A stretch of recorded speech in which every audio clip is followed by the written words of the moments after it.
ये paper leak नहीं है, पेपर आउट हुआ है। एक सेंटर से पेपर आउट हुआ है। किसी बच्चे ने पेपर बाहर दिया, उसका व्हाट्सएप बाहर चला गया और इस बात को हमने गंभीरता से लिया है। आज इसको लेकर के हमने बैठक में उच्च अधिकारियों में बैठ करके चर्चा की है। सभी डीसी एसपी को भी इसके लिए निर्देशित किया है और हमने ये कहा है कि सरकार की जो क्रेडिबिलिटी है उसके ऊपर कोई सवालिया निशान नहीं होना चाहिए। अगर किसी ने गलत किसी के क्षेत्र के अंदर हुआ है, हमने उसको भी गंभीरता से लिया है और उसके अंदर हमने जो संज्ञान लिया है, हमने कार्रवाई की है। सरकारी स्कूलों के 4 इन्विजिलेटर्स और प्राइवेट स्कूल के 1 इन्विजिलेटर्स के खिलाफ एफआईआर दर्ज कराई है, जिनमें सरकारी स्कूल के गोपाल दत्त, शौकत अली, रकमुद्दीन, प्रीति रानी, प्राइवेट स्कूल की ममता, चारों सरकारी स्कूल के इन्विजिलेटर्स को निलंबित कर दिया है। ये उसके ऊपर हमने कार्रवाई की है और हमने 2 सेंटर सुपरवाइजर बड़ी कार्रवाई की है। 2 सेंटर सुपरवाइजर संजीव कुमार, सत्यनारायण को भी निलंबित किया है क्योंकि उनकी जिम्मेवारी है। और इन मामलों में विभिन्न केंद्रों पर नकल करवाने अथवा पेपर परीक्षा केंद्र से बाहर निकलने के आरोप में अभी तक 4 बाहरी व्यक्तियों और 8 जो बच्चे थे पेपर दे रहे थे उनके खिलाफ भी कार्रवाई एफआईआर दर्ज हुई है।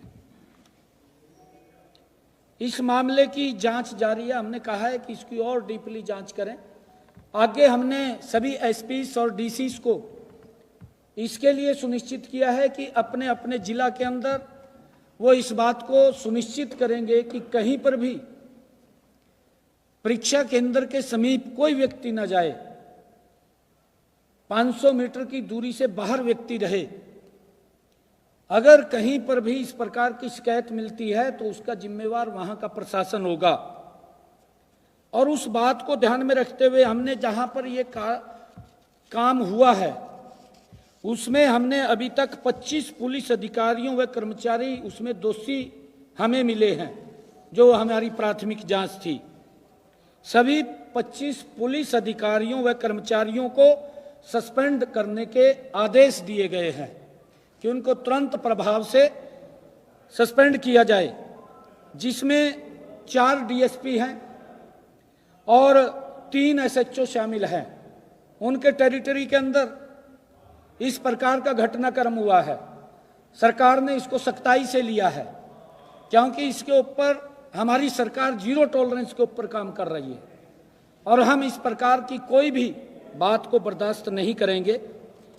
4 डीएसपी और 3 एसएचओ को हमने सस्पेंड किया है और इसके साथ साथ हमने जो पुलिस के वहां कर्मचारी लगे हुए थे उनको भी सस्पेंड करने के आदेश दिए हैं। और इसके साथ साथ हमने जो मैंने बताया है कि वहां पर जो परीक्षक जो लगे हुए थे, सेंटर सुपरवाइजर या वहां पर जो इन्विजिलेटर्स जो लगे हुए थे, उनके ऊपर भी सख्त कार्रवाई हमने की है।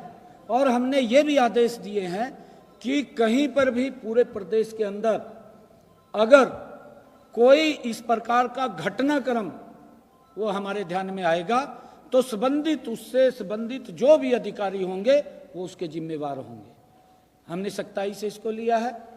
सोमवार से सारी व्यवस्थाएं चुस्त दुरुस्त हो जाएंगी क्योंकि हम इसके उससे कोई समझौता नहीं करते। हमने सख्त कार्रवाई की है। हमने एनटीए से बात किया है क्योंकि केंद्र सरकार की एजेंसी है, केंद्र की एजेंसी है एनटीए, उससे बात किया है। आज उसको लेकर के हम चर्चा करने वाले हैं और हम चाहते हैं कि शीघ्र ही सीईटी का एग्ज़ाम हो, और उसके लिए हम लगातार अब, क्योंकि हम ये चुनाव स्थानीय निकाय का चल रहा था, अब इसको गति देते हुए जल्दी ही ये सीईटी का चुनाव एग्ज़ाम हम कराएंगे। जो बच्चों की मांग थी, युवाओं की मांग थी, उसको हम जल्दी पूरा करेंगे। उसके लिए आज हमने बैठक बुलाई है। अगर आप देखेंगे 2014 के पहले का हरियाणा, 2025 का हरियाणा, जमीन आसमान का अंतर है। हुड्डा साहब तो ये चाहते हैं कि पुराने वाले ज़माने में भी लोग उसी एक बीड़ी सी गली में चलते रहा। अब तो सड़कें चौड़ी होगी हैं, पहले तो टाइट थी बहुत, वो सोचते नहीं थे भी इनको चौड़ा करना है। अब लोगों के रास्ते भी सरल हो रहे हैं, लोगों को सुविधाएं मिल रही हैं, हर प्रकार की सुविधा आज लोगों तक पहुंचाने का जो हमारी सरकार का कमिटमेंट है। समान रूप से हरियाणा प्रदेश का विकास, किसी क्षेत्र की अनदेखी नहीं है, हर क्षेत्र के अंदर समान रूप से विकास और गति से विकास, ये पिछले 10 वर्षों के अंदर हमारी सरकार ने सुनिश्चित किया है।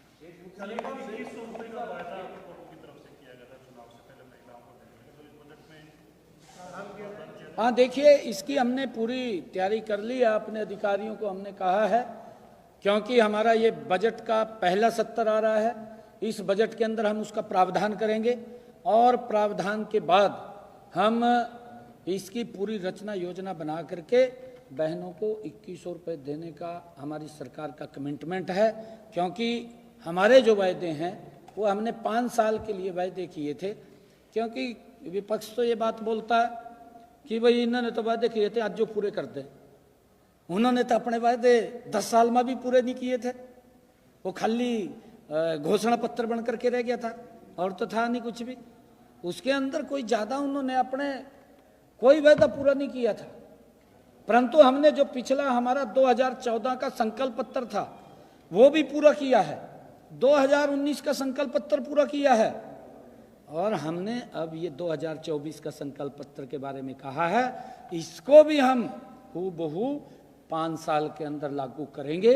ये कमिटमेंट हमारा 5 साल के लिए है कि हमने अपने संकल्प पत्र को 5 साल में पूरा करना है।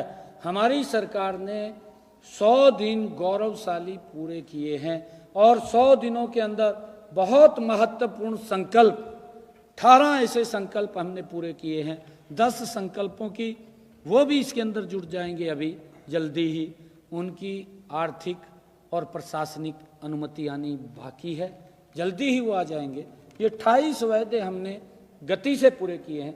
इतने महत्वपूर्ण ये संकल्प हैं जिसका हरियाणा प्रदेश के लोगों को लाभ मिल रहा है। सॉफ्ट लोन के ऊपर अगर दे रहे हैं तो उसमें दिक्कत क्या है?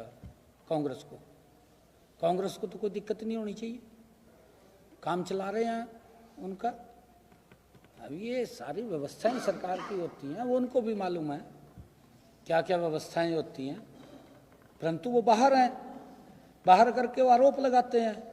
पता उनको भी है सारा कुछ कि कैसे सिस्टम को चलना है, कैसे चलाना है, ये उनको भी मालूम है, परंतु वो विकास नहीं कर पाए, वो प्रदेश का विकास नहीं कर पाए। अगर उनके समय में विकास हुआ तो क्षेत्रवाद का हुआ है, उस क्षेत्र के भी लोग तंग हैं। जिस क्षेत्र का उन्होंने विकास किया है वहां पर भी उतना विकास नहीं कर पाए जो करना चाहिए था।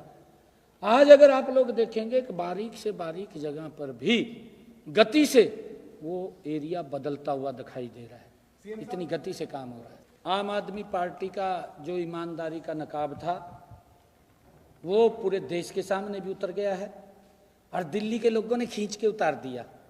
वो जो ये घोषणा करता था मैं कट्टर ईमानदार हूँ, मेरी पार्टी कट्टर ईमानदार है, क्योंकि मंच के ऊपर खड़ा होकर के बोलना एक, मैं तो ये बोलता था कहना आसान है करना मुश्किल है।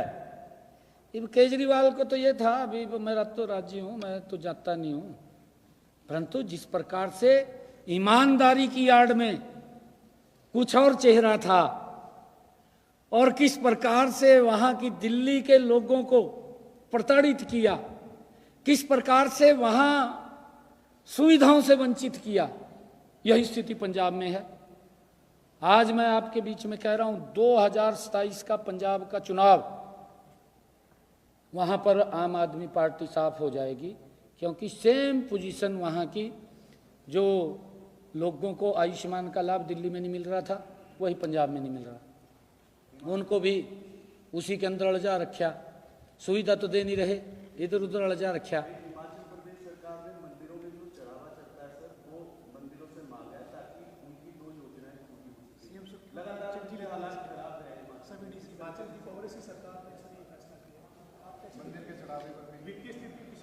देखिए, इसके लिए विजन की आवश्यकता है, इसके लिए नीति की आवश्यकता है, इसके लिए नियत की आवश्यकता है कि हमने क्या काम करना है, क्या नहीं करना है। परंतु कांग्रेस के पास ना नीति है ना नियत है। जब नीति नियत नहीं है तो फिर कैसे काम होगा? फिर तो इधर उधर झांकना पड़ेगा।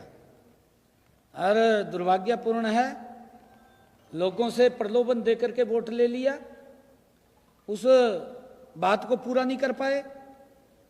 ये मुझे खुशी है बताते हुए, हमने संकल्प पत्र में भी कहा था, 2.5 वर्ष हो गए हैं हिमाचल की सरकार को। 2.5 वर्षों में उन्होंने कहा था कि हम बहनों को 500 रुपए का गैस का सिलेंडर देंगे, नहीं दे पाए। हमने अपने संकल्प को पूरा किया, 15 लाख बहनों को हम 500 रुपए का गैस का सिलेंडर पहुंचा रहे हैं। हमने अधिकारियों का भी, मैंने रिव्यू बैठक किया था, हमने उसको लागू कर दिया है। हमने रिव्यू बैठक करके कहा था कि जितनी भी बहनें छूट गई हैं उनके खाते को लिंक किया जाए, और लिंक करके हम उनको 500 रुपए का गैस का सिलेंडर मुहैया कराएंगे। हमारी सरकार का कमिटमेंट है, हम दे रहे हैं।